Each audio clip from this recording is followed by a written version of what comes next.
ನೋಡಿ, ಈಗ ಮಾವು ಬೆಳೆಗಾರರ ವಿಚಾರ ಚರ್ಚೆ ಮಾಡಿ ಇವತ್ತು ಮಾನ್ಯ ಮುಖ್ಯಮಂತ್ರಿಗಳು ನಮ್ಮ ಆ ಭಾಗದ ರೈತರು ಏನು ಬೆಲೆ ಕುಸಿದ ಬಗ್ಗೆ ಹೇಳಿದ ತಕ್ಷಣ ಕೇಂದ್ರ ಸರ್ಕಾರಕ್ಕೆ ಪತ್ರ ಬರೆದಿದ್ರು.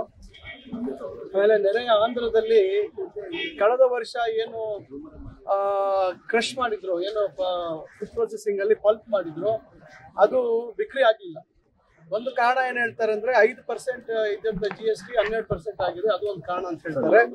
ಅದು ಒಂದ್ ಏನೇ ಇರ್ಲಿ, ಈಗ ಆಂಧ್ರದಲ್ಲಿ ಕೂಡ ಬೆಲೆ ಕುಸಿದಾಗಿ ಅವರು ಕರ್ನಾಟಕದಿಂದ ಮಾವು ಖರೀದಿ ಮಾಡೋದಿಲ್ಲ ಅಂತ ಹೇಳಿ ಮಾಡಿದ್ದಾರೆ. ಮತ್ತು ಅವರು 1 kgಗೆ 4 ರೂಪಾಯಿ ಬೆಂಬಲ ಬೆಲೆ ಅಂತ ಘೋಷಣೆ ಮಾಡಿದ್ದಾರೆ. ಅದೇ ರೀತಿ ನಾವು ಗೌರಿಬಿದನೂರಿಗೆ ಮಾನ್ಯ ಮುಖ್ಯಮಂತ್ರಿಗಳು ಬಂದಂತ ಸಂದರ್ಭದಲ್ಲಿ ನಾನು ವೇದಿಕೆಯಲ್ಲಿ ಅದನ್ನು ಪ್ರಸ್ತಾಪ ಮಾಡಿದೆ. ತಕ್ಷಣ ಮುಖ್ಯಮಂತ್ರಿಗಳು ಕೇಂದ್ರಕ್ಕೆ ಪತ್ರ ಬರೆದಿದ್ದಾರೆ. ಈಗ ಮಾನ್ಯ ಕೃಷಿ ಸಚಿವರು ಕೇಂದ್ರದ ಕೃಷಿ ಸಚಿವರ ಜೊತೆ ಮಾತಾಡಿದ್ದಾರೆ. ಅವರು ನಾವು ಆದಷ್ಟು ಇವತ್ತು ಅದನ್ನ ನೋಡಿ ಬೆಂಬಲ ಬೆಲೆಯದು ಫೈಲ್ ಕ್ಲಿಯರ್ ಮಾಡ್ತೀವಿ ಅಂತ ಹೇಳಿದ್ದಾರೆ.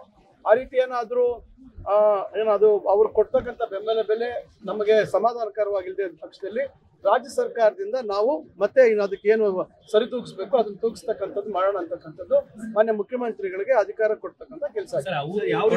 ಆಮೇಲೆ ಸರ್ ರಾಜ್ಯ ಸರ್ಕಾರ ಮಾವು ಬೆಳೆಗಾರರ ಹಿತಕ್ಕೆ ಬರ್ಬೇಕಲ್ವಾ, ಅವ್ರು ಕೊಡೋದ್ ಕಾಯ್ಕೊಂಡು ಕುತ್ಕೊಳಕ್ಕಾಗತ್ತಾ? ಇಲ್ಲ ನೋಡಿ, ಪ್ರತಿಭಟನೆ ಮಾಡ್ತಿದ್ದಾರೆ, ಅವ್ರ ಬೆಂಬಲಕ್ಕೆ ಬರ್ಬೇಕಲ್ಲ ಸರ್ ರಾಜ್ಯ. ಖಂಡಿತ ಈಗ ರೈತರ ಬೆಂಬಲಕ್ಕೆ ನಾವ್ ಇದೀವಿ. ಹಿಂದೆ ಈಗ ನೀವು ಇಷ್ಟು ಹೇಳ್ತಾ ಇದ್ದೀರಾ, ಬರಗಾಲ ಬಂದಾಗ 19,000 ಕೋಟಿ ಕೇಳಿದಾಗ ಯಾರು ಬೆಂಬಲಕ್ಕೆ ಬಂದಿದ್ದು? ಸರ್ಕಾರನೇ ಮುಂದೆ ನಿಂತು ಈಗ ಒಂದು ಅವಕಾಶ ನಾವು ಕೊಡ್ಬೇಕಾಗುತ್ತೆ ಕೇಂದ್ರ ಸರ್ಕಾರಕ್ಕೆ. ಈಗ ಅವರು ಮಂತ್ರಿಗಳ ಜೊತೆ ಮಾತಾಡಿದ್ದಾರೆ. ಈಗ ಕ್ಯಾಬಿನೆಟ್ ಬರೋಕ್ ಮುಂಚೆ ನಮ್ಮ ಚಲರಾಯಸ್ವಾಮಿ ಅವರು ಮಾತಾಡಿದ್ದಾರೆ. ಅವರು ಚೀಫ್ ಸೆಕ್ರೆಟರಿ ಅವರು ಹೇಳಿದ್ರು, ಬ್ರೀಫ್ ಮಾಡಿದ್ದಾರೆ ಕ್ಯಾಬಿನೆಟ್ ಅಲ್ಲಿ, ಈ ತರ ಮಂತ್ರಿಗಳು ಇವತ್ತು ಅದನ್ನ ಮಾತಾಡಿ ಕ್ಲಿಯರ್ ಮಾಡ್ತೀವಿ ಅಂತ. ಅದು ವಿರೋಧ ಪಕ್ಷದಲ್ಲಿ ಸರ್ಕಾರ ನಾವು ರೈತರ ಪರವಾಗಿ ನಿಲ್ತೀವಿ ಅಂತಕ್ಕಂಥದ್ದನ್ನ ನಾವು ಮುಖ್ಯಮಂತ್ರಿಗಳಿಗೆ ಎಲ್ಲರೂ ಸೇರಿ ಅಧಿಕಾರ ಕೊಟ್ಟಿದ್ದಾರೆ. ಯಾವ ರೀತಿ ಸರ್ವೆ ಮಾಡ್ತಾರೆ, ಯಾವ ರೀತಿ ನೋಡಿ, ಅದೆಲ್ಲ ಇಲಾಖೆಯವರು ಯಾವ ರೀತಿ, ಯಾಕಂದ್ರೆ ಇದೇ ಎಲ್ಲ ನಮ್ಮ ಕಡೆ ಟೊಮೆಟೊ ಬೆಲೆ ಕುಸಿದಾಗ ಬಹಳ ಬೇರೆ ರೀತಿ ಎಲ್ಲ ಪ್ರಯೋಗಗಳಾಗಿತ್ತು. ಯಾವುದೇ ರೀತಿ ದುರುಪಯೋಗ ಆಗ್ತೀರ ರೈತರಿಗೆ ಅನುಕೂಲ ಆಗ್ತಕ್ಕಂಥ ರೀತಿಯಲ್ಲಿ ಅದನ್ನ ಕ್ರಮ ತಗೊಳ್ತಾರೆ. ಸರಿ, ವಸತಿ ಇಲಾಖೆಯಲ್ಲಿ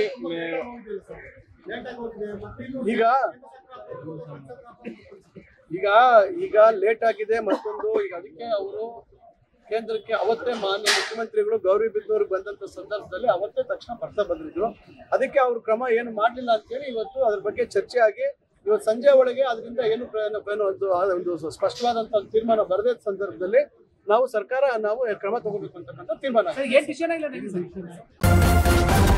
ನ್ಯೂಸ್ ಫಸ್ಟ್ ನಿರ್ಭೀತಿಯಿಂದ ನಿಮ್ಮ ಪರವಾಗಿ.